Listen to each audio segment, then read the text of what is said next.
Hello, I'm Thunder Kelly, and this is Malcom Thompson. All right, and we're two African American gay men who are HIV positive, and we go around and we speak about HIV, and we do it under the campaign Stop the Stigma, LHIV, Live with HIV. So today we're going to kind of speak about the stigma of HIV. We both have come out and publicly about being HIV positive. We both come out publicly about being gay. We both come out public about our lives, period.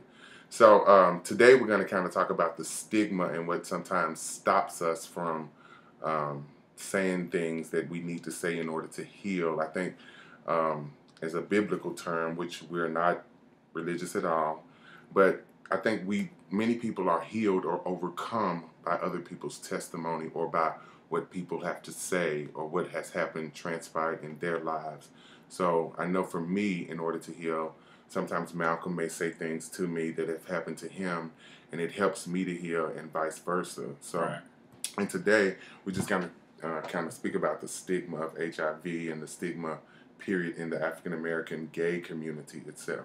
Now, stigma. What stopped you? You just recently came out. I can kind of tell about myself. I felt like when I first came out about being HIV positive that I wasn't going to ever get another man. I felt like that I would be literally. That was the first thing. Yeah. What I cried about. Yeah. I said it's over. Ain't nobody gonna love me. I'm done. This is it. I thought I was damaged goods, baby. Yeah. Tore down. The thing that got me to that point was the one thing I ain't gonna be able to get no more. But then that was a different. You understand what I'm saying? Yeah. There was a different story to it. I feel like it's a different side. But I just want to stay on the stigma part of it.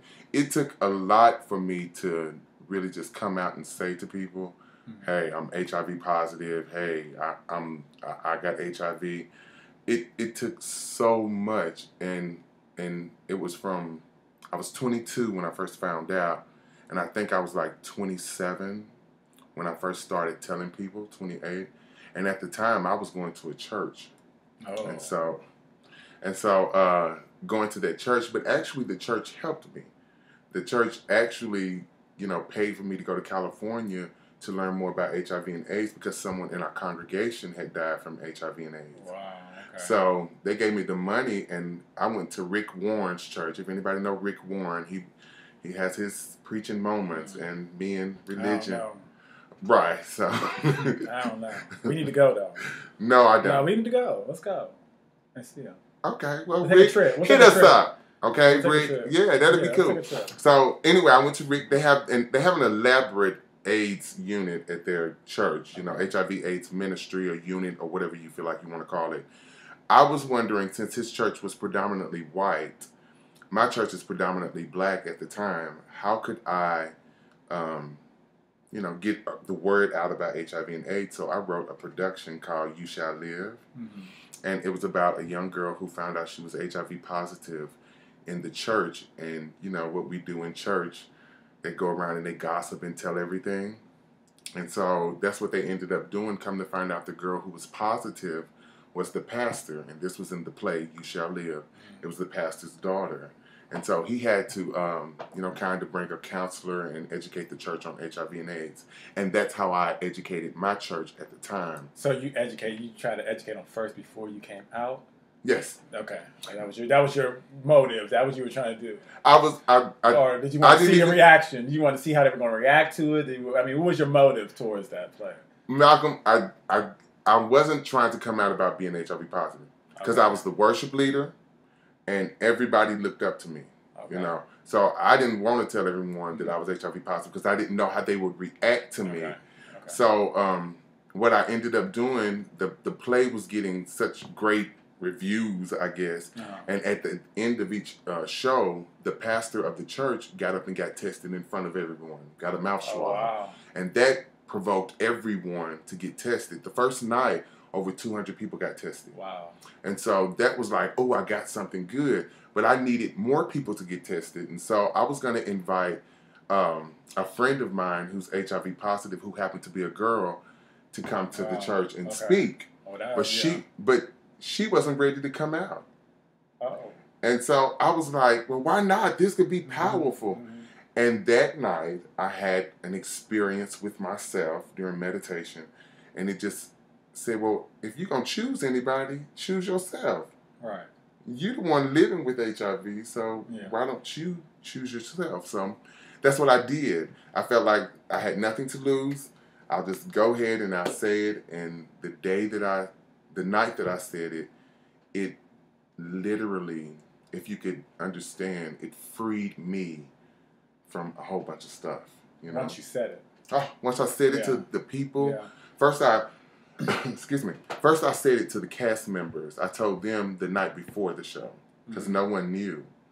And I told them and they cried. And I didn't want them to cry because... Right, you never want them to cry. It's not that I'm not dying. I'm living. Right. And that's what LHIV. I was living with HIV. So it wasn't like I was dying or nothing. Right. My T cells were great. My viral load. And it was my opportunity to educate. So I took that and from that point just told the congregation, which ended up You told the congregation during the church service? No, I told the congregation at the Ooh, Lord, you bold. I told them at the play that night. I told them twice that I was HIV positive. However, which is very ironic, a week later the pastor preached a sermon that I still remember today, and it will always live in my heart. I may not be cured, but I am healed. And that freed me. It hit me. I may never ever have, now listen to me people, I may never have a cure for HIV. It may never come this year. It may never come next year or 5 years. But you can be healed from it if you take your meds and you exercise and you eat right. Right.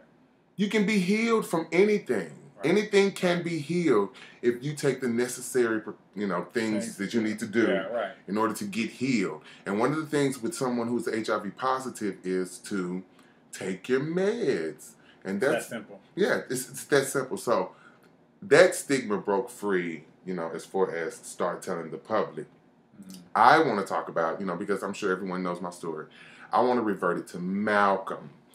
And I want you to talk about what stigmas that you faced and you felt after you posted that picture of you saying, I'm HIV positive.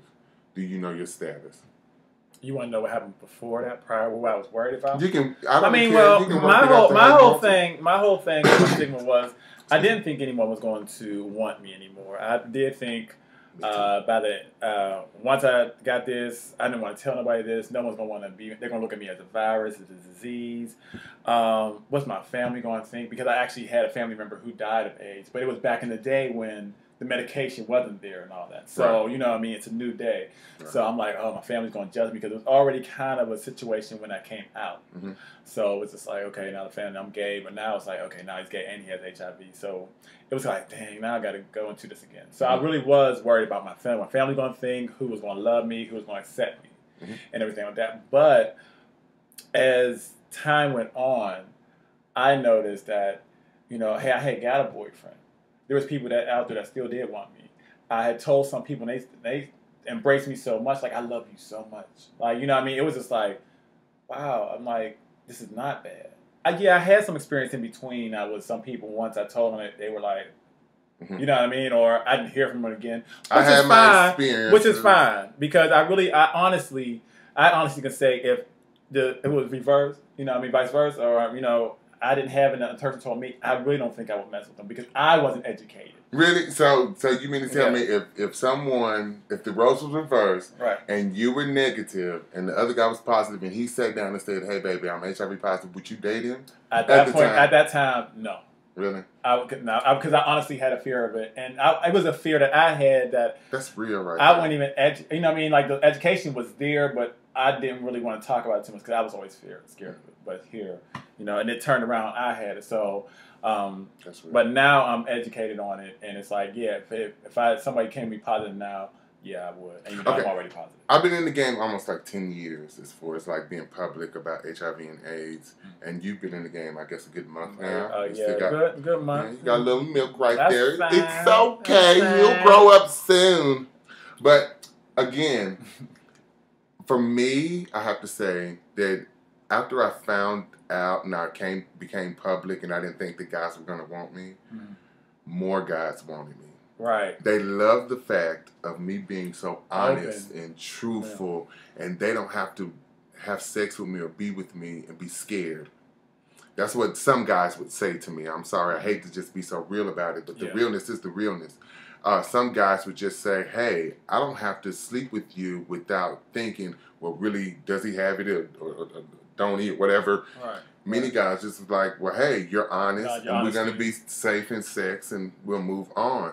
But after I've been positive, I get more play. I'm sorry, this is real talk. I was just shocked at the people that actually still wanted me. And so that's what I think. And I had actually appreciated some of the guys that I was actually getting to know more because they were probably... Confession time. If I call confession time, that means you have to tell the truth, okay? Okay, you can call it on me. I'm an open book. Okay. Confession time. When you start getting a whole bunch of hits, like... After I came out? Okay. Did you act on some of them? No. No, I didn't. I mean, there's still people I talk to. I mean, you are under oath. No, I am under oath. I don't know what you talk about. But no, anybody and since I came out, it was somebody I was already talking to, and I appreciated that they still wanted to talk to me. So yeah, we might have had, Okay. Ain't that some old? That's dirty. Dirty shit. Dirty. I don't care. Dirty. I just feel like this confession time. I know he can confess me because I ain't got nothing to hide. You ain't got nothing. That's what I thought. I ain't bothered. Because my thing is when you are honest with yourself, I think people are attracted to that. I think people are totally attracted, and you can do whatever you want to with that attraction. You know, the reason why I asked, did you act upon it? Because I know I did. Shit, when people started liking who I was and what I represented, and they was real, and they was fine and sexy too, and I had the opportunity, I did act out.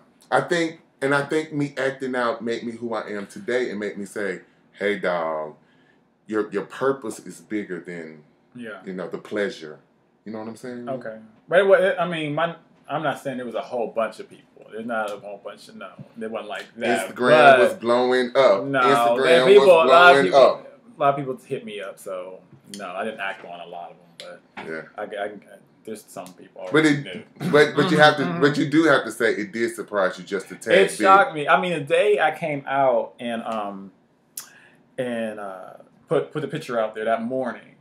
I was at the gym. I cried like 3 times that day. The support was amazing. I bet your bags was big. Like you had really big bags. Baby. Oh, shame! Good God, you see that? Good God, sonny. Anyway. Like I said, I cried a couple of times, baby. Yes, bags and all. Okay, I had to get out there. I had to leave the gym because I didn't want them to. I didn't want people to see me crying. I love you too. And but I mean, even though I am out, there still is a slight awkwardness. You know, when you still do have to say, "Hey, I'm HIV positive." I still have it. I'm not sure about you, but I still have it. Even some people, 'cause I'm like, "Did you see the picture?" Or I still don't know if people actually know. Because I only posted around 2 pictures, I think, about HIV. One was me coming out, and the other one was my medication. And which is AAA, which is only 1 pill a night, and that's all it is. That's how we're down to just 1 pill. Yeah. So he takes a AAA. I don't take a AAA. I take Norvir, Rayataz, and Truvada. Yeah. So I mean, I was just. You know what? I think the one thing I still get kind of, I don't want to say nervous but I think that's still in my brain is the fact that when you and I walk into a club or walk into a place, or not even just me and him, sometimes me by myself, if I walk into a club where everybody know me and it's African American gay black men, I feel like I'm the one that they calling out. He the one who said, because that's what we do in our community. Yes. I'm gonna call us out. The shade of us gay black men about HIV, calling it sickness and the package, that's like elementary and stupid. Right. Just my own thought and opinion. But I noticed that when we walk into the club, number one, they're looking at us because we got the baddest bodies in town. I try. I do work out.